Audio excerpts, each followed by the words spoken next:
Jim Schultz here for Calculated Risk. And don't forget, before we get started, the best ways you can help us are by liking the video and subscribing to the channel. Either one of those things really helps us out a lot.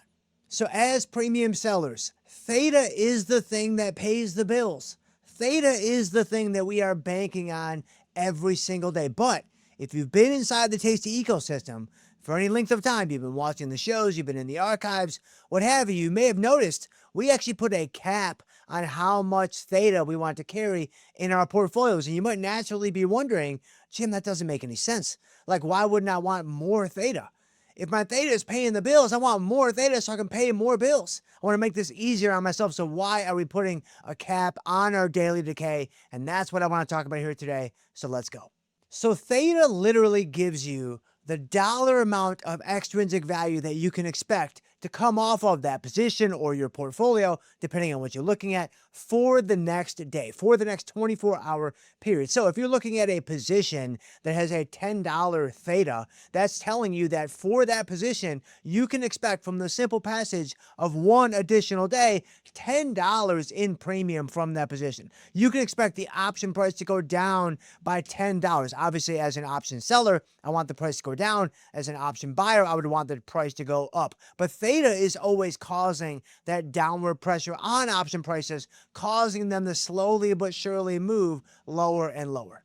And similarly, if I was looking at the whole portfolio, maybe my total portfolio Theta is 80, that's telling me all the positions I have in my portfolio, whether it's 3 or 30, whatever it might be, those all amount to $80 worth of daily Theta for the whole kit and caboodle, for the whole portfolio. That's telling me what the next day is worth. So if it's 80, it's $80. If it's 200, it's $200. If it's 1,250, then it's $1,250 just from the next day passing. Now you might hear that and you might think, man, that sounds incredible. Well, it sounds incredible because it is incredible. It is literally the thing that draws almost every single one of us premium sellers to selling premium in the first place. However, it's been said before, for every gimme, there's a gotcha. And so I've got the passage of time working for me. I've got the calendar going by working in my favor. What is the gotcha? What is the cost? Well, Theta is also a measure of risk. That's because to build up any appreciable amounts of Theta in your portfolio, you're going to have to expose yourself to some undefined risk strategies. I mean, sure. I would love it if we could get where we're trying to go just selling vertical spreads. I would love it if we could get where we're trying to go just selling iron condors. But the reality is to actually hit, meaningful Theta numbers and meaningful Theta levels in your portfolio that are over maybe 1/10 of 1%. That's kind of the minimum boundary that we typically look for. If you're going for 2/10 or 3/10 or 4/10 of 1%, at any point in any set of market conditions, you're going to have to expose yourself to undefined risk strategies. Let me show you exactly what I mean inside of tastytrade. So I'm inside of my tastytrade platform. I've got Apple pulled up, which is obviously one of the most active, most liquid stocks in the entire world. Let me open up the July cycle with 43 days to go. And let's just compare a defined risk strategy with an undefined risk strategy. So let's just take a simple short put spread and then a short put. So a short put spread, of course, is going to be defined risk, and a short put is going to be undefined risk. So a short put spread in Apple, which is a great strategy. It's a fine strategy. It's a great way to learn how to play the upside. It's a great way to play the upside even if you're an inexperienced trader. It gives you that defined risk, which is not without merit, of course. But look at what happens when I try to build up Theta by using a defined risk strategy. So if I sell, let's say I sell a 305, 300 put spread. So if you look at the Theta on this strategy, you can see I'm only bringing in about 60 cents of Theta, which again, 60 cents is 60 cents. So it's not completely insignificant. But when I look at, the simple fact of my decay per day, that's 60 actual cents. That's not 60 option cents. That actually means, $60. That's actually 60 actual cents when it comes to the Theta that I'm going to collect from this short put spread in Apple. So again, do I have time working for me? I do.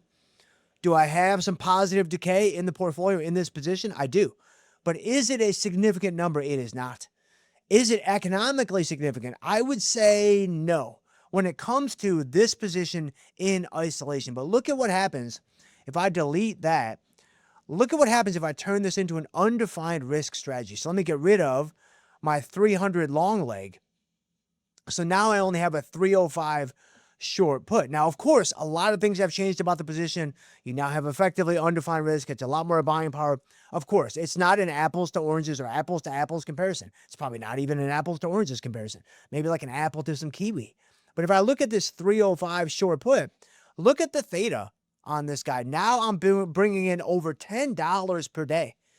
So again, if you've got, let's say you've got a $30,000 portfolio, right? You're trying to get to 1/10 of 1%. That's $30 in daily theta per day, right? I would only need 3 of these to get where I'm trying to go when it comes to selling puts, whether it's Apple, Netflix, SPY, IWM, Bank of America, whatever it is, you're going to get where you're trying to go a lot more quickly using undefined risk. But again, it's undefined risk, right? I'm obviously exposed to outlier moves. I'm obviously exposed to potentially some crazy things happening in this stock or in the market. Whereas with defined risk, I don't have to worry about that. With defined risk, I know that my worst case scenario is known on entry. I know it can only get so bad. And similarly, let's look at an iron condor and a short strangle. There's going to be 2 neutral strategies.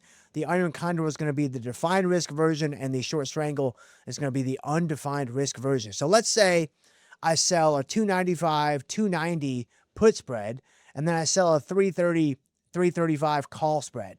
So this is an iron condor. This is a very classic, right around the expected move, only $5 wide. Again, we could talk about narrow iron condors. We could talk about wide iron condors. There's a million different ways that we could go with this. But look at the theta on this iron condor. Now, it's a little bit more than the short put spread, which makes sense because we're selling both sides of the market. So now I've got $2 a day.